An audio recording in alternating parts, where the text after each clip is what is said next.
ఈ దేవలోకం దగ్గర ఇక్కడ ఆగిపోవద్దు, ఈ డైమెన్షన్ దగ్గర ఆగిపోకుండా ముందుకెళ్ళు అని చెప్పారు కదమ్మా. వెళ్ళారని చెప్పారు. తర్వాత ఎలా అంటే తర్వాత ఏమి మీ లోపల మార్పు అంటే నేనేం చేశాను చెప్తాను. ఇంకా నేనేంటంటే నేను ఫస్ట్ ఎలా ఉన్నాను, ఫస్ట్ ఎలా అంటే మనుషుల్నే దైవాన్ని చూసుకునేదండి. మన చుట్టూన్న మనుషులు గాని జంతువులు గాని వాటి ప్రేమ పెంచుకునేది. నేను ఎక్కువ గుళ్ళకి వెళ్ళి ఉండేపోయి కాదు. మళ్ళీ అదే స్టేజ్కి వచ్చాను. నేను ఎలా ఉండేను అలానే ఉంటాను. ఎలా ఉన్నాను, అమ్మవారి ముక్తికి అయిపోయింది అంటే ఆడికి పిలవడము ఇవన్నీ అప్పుడు లేకపోతుంది. ఇప్పుడు ఎందుకు అప్పట్లా నాలా నేను ఉంటాను. ఓకే, మళ్ళీ అప్పట్లానే ప్రతి ఒక్క మనిషి దైవాన్ని చూసుకుంటూ అలా ఉండేదాన్ని. అప్పుడు మళ్ళీ మార్పు వచ్చింది. సూర్యుని చూస్తున్నానా, ఎరుపు తెరపై పసుపు తెర వచ్చింది. పసుపు ఆ తెర వచ్చింది, దాన్ని ఇచ్చాశక్తి అంటారంట. ఎరుపు తెర ఉంటే పరాశక్తి, ఇవన్నీ శక్తి రూపాలు అనమాట. మాయలు, అమ్మనే మాయాశక్తి ఈ రూపాలు అనమాట. అప్పుడేంది ఎరుపు తెర ఎర్ర బొట్టులాగా కనిపించేదండి. ఓకేనా, అప్పుడు కిందికి పడిపోయినప్పుడు అక్కడ పడిపోయాను. తర్వాత అక్కడి నుంచి ఏమొచ్చింది, పసుపు తెరకు వచ్చాను. పసుపు తెర పచ్చగా కనబడుతుంది అండి. లెమన్ ఎల్లో పండు ఉంటా చూస్తారా, అలా కనిపిస్తుంది. ఆ టైంలో ఇంకా మీరు ఏదనుకుంటే అనుకుంటే అది కనిపిస్తా ఉంటది. వస్తాయి కొన్ని మీకు అన్నీ వస్తుంటాయి అనమాట. అంటే మీకే వస్తాయండి. సిద్ధులు అంటే ఎవరు వచ్చేది కాదు, మీకే మీ పాకెట్ లోనే ఉన్నాయి. ఆ పాకెట్ దొరకట్లేదు మీకు, అంతే ఏం లేదు, మీది మీకే ఉంది. ఈ మాయ దొరకక ఎవరు ఇయ్యాలని చూస్తున్నాం బయట, కానీ మనయే మన శక్తులు. ఎందుకంటే మన పరమాత్మ బిడ్డలం కాబట్టి ఆయనకు ఉన్నాయన్నీ మనకు ఉంటాయి. ఇంకోటి ఏంటి, నేను చెప్పాక అమృత దిశగా వెళ్తున్నాను, దానికి సంబంధించిన నేను అన్వేషణ స్టార్ట్. ఇక అన్వేషణ అంటే ఏ బుక్స్ అంత నాకు చదివేంత, నాకు ఐస్ చాలా వీక్.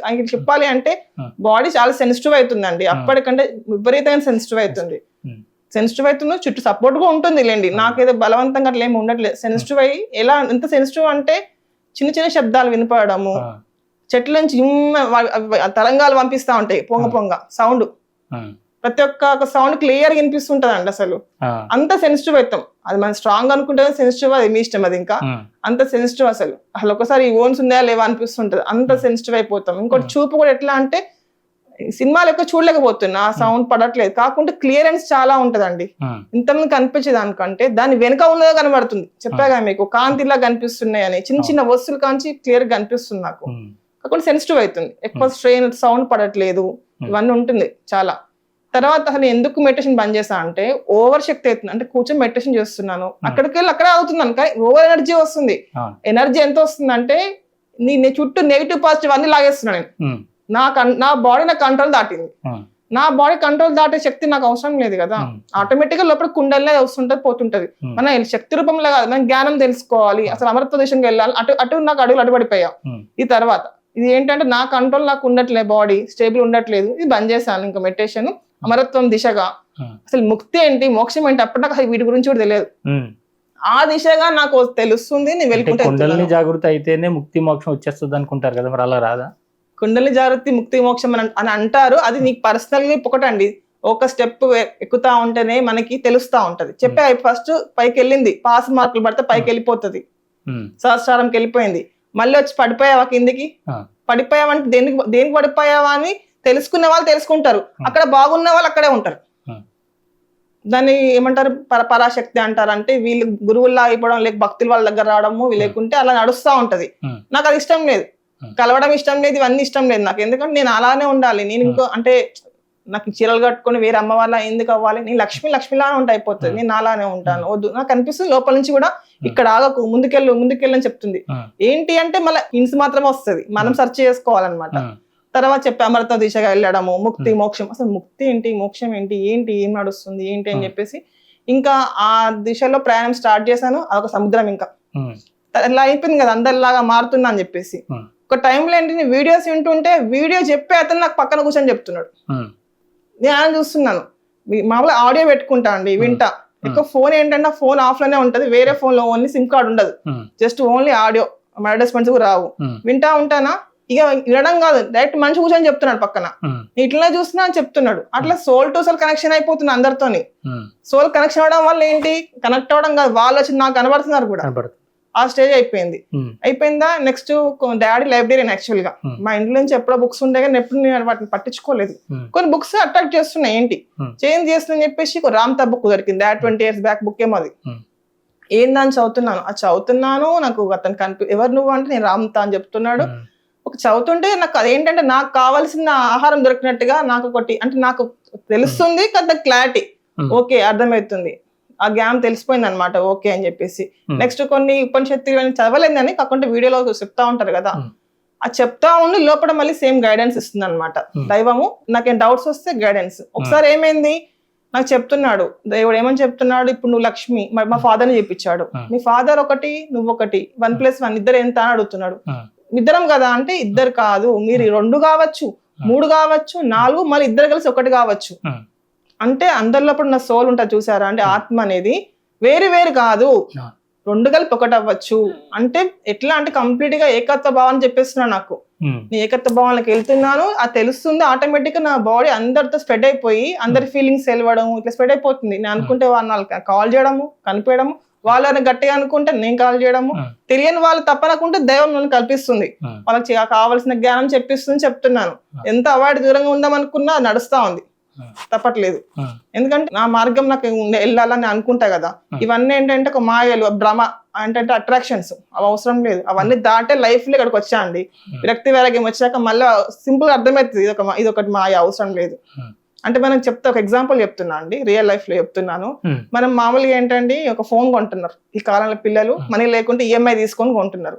20 months ఏమో ఈఎంఐ ఉంటది, ఒక 3 months కట్టే వరకు ఫోన్ మన పోతుంది, ఖరాబ్ అని అవుతుంది. 20 months కట్టాలా, తర్వాత బైక్ తీసుకుంటున్నారు, తీసుకుంటే బాగానే ఉంటుంది. ఇంకోటి 1 లక్ష రూపాయలు అనుకోండి, 5 లక్షల కారు కొంటారు. 5 లక్షల కారు ఉందనుకో 10 లక్షల కారు కొనుక్కుంటూ వస్తున్నారు. అంటే అది నీకు బర్డెన్ ఎక్కువ అవుతుంది, ఉన్నది పోతుంది, మళ్ళీ మంత్లీ బర్డెన్ 5 years. ఇంకా ఇల్లు కాడికి అనుకోండి, కోట్లు పెట్టండి ఇల్లు వస్తలేదు. అంటే ఏంటంటే నీ దగ్గర ఉన్నదాంట్లో తృప్తి పడి ఉన్నప్పుడు నువ్వు ఆనందంగా ఉంటావండి. నీ దగ్గర రూపాయి ఉందా, రూపాయి కొనుక్కో, లేకుంటే కొంచెం లిమిట్ దాటిపోయినాం అనుకోండి, మన కంట్రోల్ మనకు ఉండదు. చెప్పాను ఈఎంఐస్ అని చెప్పి, మన దగ్గర ఎంత ఉందో అంతలో వినప్పుడు తృప్తిగా ఉంటది. దానికంటే ముందుగా వెళ్ళినప్పుడు ఏమవుతుంది అంటే ఒక భయం స్టార్ట్ అవుతుంది, నేను కట్టనా. ఆ భయాన్ని తగ్గట్టు ఆ మంత్ శాలరీ రాకపోవడము, అటు ఇటు అవ్వడము, టైంకి ఈఎంఐ కట్టము, ఫోన్స్ ఇవన్నీ నడుస్తూ ఉంటది. అంటే ఒక భయానికి లొంగిపోతున్నావా. నేను ఫస్ట్ చెప్పాను అరషడ్ వర్గాలు దాటాలి అంటే. అరషడ్ వర్గాలు అంటే ఏంటి చాలా అర్థం కావట్లేదు. మన రియల్ లైఫ్ లో చెప్తున్నాను. అరషడ్ వర్గాలు అంటే ఏంటంటే మన కోరికలు. ఇప్పుడు చెప్తున్న ఎగ్జాంపుల్, నీ కోరిక ఉంది కొనుక్కోవాలి, అది కొనుక్కో, అడిగినాక అది పక్క పెట్టి 5 లక్షల కారు 10 లక్షల కారు కొనుక్కున్నావు, నీ ప్లాన్ లో అది లేదు, పోయి కొనేసుకున్నావు అంటే నీ ఆశ పెరిగినట్టే కదా. అదేంటి నీ 5 లక్షలు ఉందా, 6 లక్షల కారు కొనుక్కో, 10 లక్షల పోయినావా, డబ్బులు అయిపోయిందా, అంతే నీకు పడినట్టే కదా, నీకు ఏమంటారు స్ట్రెస్ అవుతుంది కదా. అలా దీని వల్ల భయం అనేది స్టార్ట్ అయింది, భయం అయిపోయింది. ఇంకోటి కోరిక వల్ల భయం స్టార్ట్ అయింది, నువ్వు తీర్చుకోలేక. ఆ భయానికి ఏం చేస్తాం చెప్పండి, నెక్స్ట్ ప్రశాంతంగా ఉండము, నిమ్మలంగా ఉండము, మనం మనలాగా ఉండం. ఫస్ట్ మనం మనలాగా ఉన్నప్పుడే, తృప్తిగా ఉన్నప్పుడే మనం ఏంటో మనం తెలుసుకున్న టైం ఉంటదండి. అంటే దైవం ఎప్పుడు చెప్తున్నా, మామూలుగా ఏంటి శంకరాచార్యులు ఏం చూసి అతని స్టోరీకి మామూలు అతను కొంచెం అవుతుంటే అర్థమైంది. ఏంటి అంటే ఫస్ట్ అమ్మవారిది రాశారు, సౌందర్యలహరి రాశారు, తర్వాత శివుని మీద రాశాడు, తర్వాత ఏం రాశాడు చెప్పండి, చిదానంద రూపం శివోహం, నేనే శివుణ్ణి అని తెలుసుకున్నాడు. నేనే దైవాన్ని, నేనే చిదానంద రూపాన్ని. నా పరిస్థితి పాడికే వస్తుంది, నాకు అది చూపిస్తున్నాడు దైవం అనమాట. ఇటు నుంచి ఇటు రావాలి, నువ్వు ఇంకా అక్కడ ఎన్నో పట్టుకొని ఉంటావు అన్నట్టు. రియల్ లైఫ్ కి వచ్చేసాం. ఇంకా రియల్ లైఫ్ లో ఏంటంటే ఇవి ఉన్న చూసారా, మనం మనలా ఉండకుండా ఈ కోరికలు పడిపోయి కోరికలకి మనము బానిసలైపోతున్నాం. యాక్చువల్లీ అంటే మనిషి వాటిని కంట్రోల్ పెట్టుకోలేము. ఎందుకు కంట్రోల్ పెట్టుకుంటలేమంటే అవి నీ స్థాయి దాటిపోతున్నాయి, వాటికి నువ్వు అయిపోయి ఇంకా అవి ఎట్లా చేస్తున్నావు అట్లా ఆడిస్తున్నావు. భయాలకి ఈ అందరిని కలవడం, ఈ వాస్ అనుకోండి, ఇవనుకోండి, ప్రతి ఒక్కరిని కలుస్తున్నాము, ఎంత కావాలో అంత అవుతున్నాం, అంత పతనం అవుతున్నాం. దాని వల్ల ఏంటంటే నువ్వులా ఉండట్లేదు, ఒక చక్రవ్యూహాల బందిలా మనమే చేసుకుంటున్నాం. కాకుంటే అదొకటి ఏంటంటే అందులో పోవడం వల్ల కూడా పూర్తి విరక్తి వైరాగ్యం కూడా వస్తుందండి. ప్రతి దానికి మన పెద్దవాళ్ళు చెప్తారు, ప్రతి ఒక్క మన మంచికి అని చెప్పేసి. కాకుంటే ఏంటంటే ఫస్ట్ నువ్వు తెలుసుకున్నాం అనుకోండి, ఇంత బాధ అనేది, ఇంత పెయిన్ అనేది ఉండదు.